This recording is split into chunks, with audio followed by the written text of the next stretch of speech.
Hello and welcome to another review. Yes, I know it's Monday, but it's finally here. What am I talking about? Well, the Tudor Beast 10-ounce coin. So that is what we're going to be reviewing and having a good look at. And of course, we still have all of these. I'm looking forward to showing the whole set so far as to what we actually have.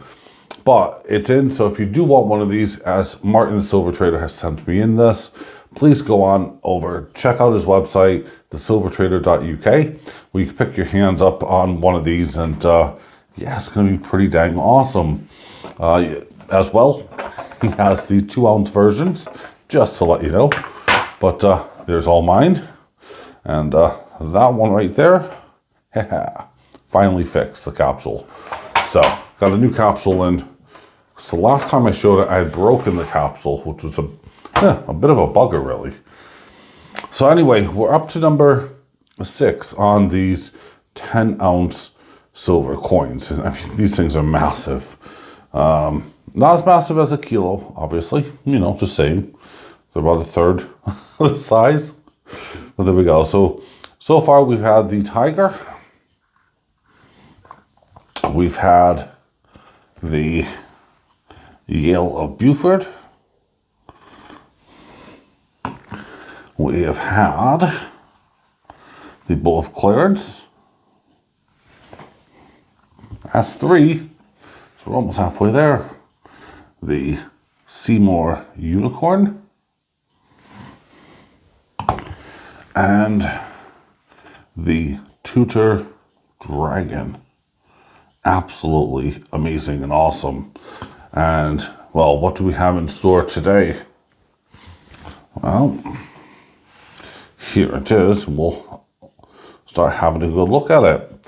Again, obviously, it's going to have King Charles on here, the 3rd, with a 10-pound denomination. Nothing has changed there. It is just lovely, and my hand is shaky. Again, typical as heck, really. We got the reeded edge. And we have here, zoom out, the Queen's Panther.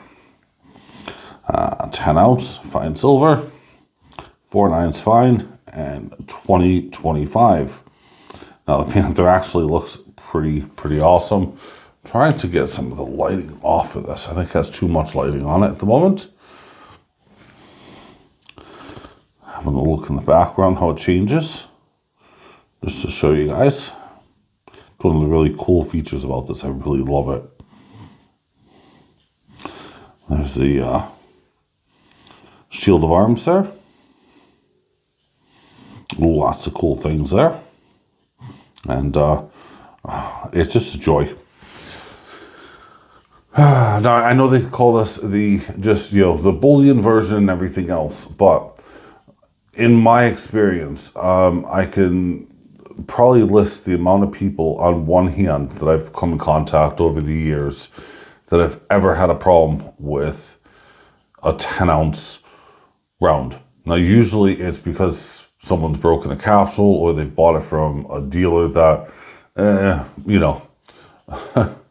but I've never, had a problem with any of these 10-ounce rounds at all, whether that be milking, spotting, scratching, you name it. None of them have had any significant issues. I've seen them where they're scratching. I've seen them where they started to tone, but they were toning equally, as in like it wasn't in the capsule for a while. So one of the things I like about the 10-ounce ones, besides that it won't fit in my furnace like this, so it means I'm not going to be melting it down, just in case you didn't get that joke, is the fact that it seems to be preserved. It seems to be really nice, and it stays that way. I know a few people with the Queen's Beast series ages ago. They actually took, they bought a couple, and one gentleman actually, he toned, one entire set. It was actually pretty cool. He did it very, very professionally. And I think on another set, they actually used gold gilding, and it was just so nice. Not trying to give the Royal Mint any excuses to do that, because anything other than making a good bullion bar or round, it's probably a challenge to them. But you know, there we go. Walk and chew gum. You know, some people can do it, most can't. Royal Mint. Moving on. So yeah, so we are number 10. Not number 10, my God, number 6. So 6 out of 10 means that we have 4 left. And I can actually illustrate that, again, using my trusty case here. So we have 4 left. You're wondering why there's a 5th spot. No, that's for the completer. Normally, with the Queen's Beast, I'd hope that there would have been a round completer. I'm now having anxiety attacks because I'm wondering if it's going to be that little square thing that they've done before. That's just not nice. It's I don't even understand why they've introduced that, quite frankly. But yeah, there we go. And if you're missing what I'm saying, they've introduced a 1 ounce gold and a 1 ounce, I believe, silver. It might be 2 ounces. I need to double check it. Square piece of, you know, gold or silver as a completer. Now, they already had a completer for the Queen's Beast. I'm not going to dig out my set to prove and show you guys what it is. But having it as another completer, that's money grabbing, you know, 101. No. So, what have you been doing? If you've been collecting the 2 ounces, so far you're up to 12 ounces, and that's really, really good. You know, it means that if you're collecting this set and you're trying to do one of those goals, you know, that I said about, you know, hitting 20 ounces in a year, you know, you're going to be quite happy because it's building up. Now, on the flip side, if you've been collecting these Tudor Beasts, well, yeah, again, this is the first one, so 2025. Well, you now would have 60 ounces in total,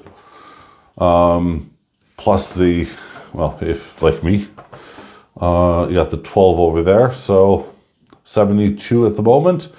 And if you're collecting the gold, I am jealous as a monkey's backside, or even platinum, because, well, that's just a really, really good, you know, thing to do. Of course, I have to budget, of course, on what I want, what I am going to keep in my piles, just for future. But there we are. So that's the Panther. I know it's been long awaited. It's out. I don't need to tell you guys all about it and tell you that, you know, this goes all the way through the king's bloodline, or, you know, represents family. It's there. It's here. I finally got the video out. I thought it would be much earlier, but no, sadly not. Anywho, thanks for watching, folks. I'll see you guys on Wednesday with another video. That will probably be, well, I know it's going to be pretty dang epic because I have all the coins here. So, yeah, wowzers.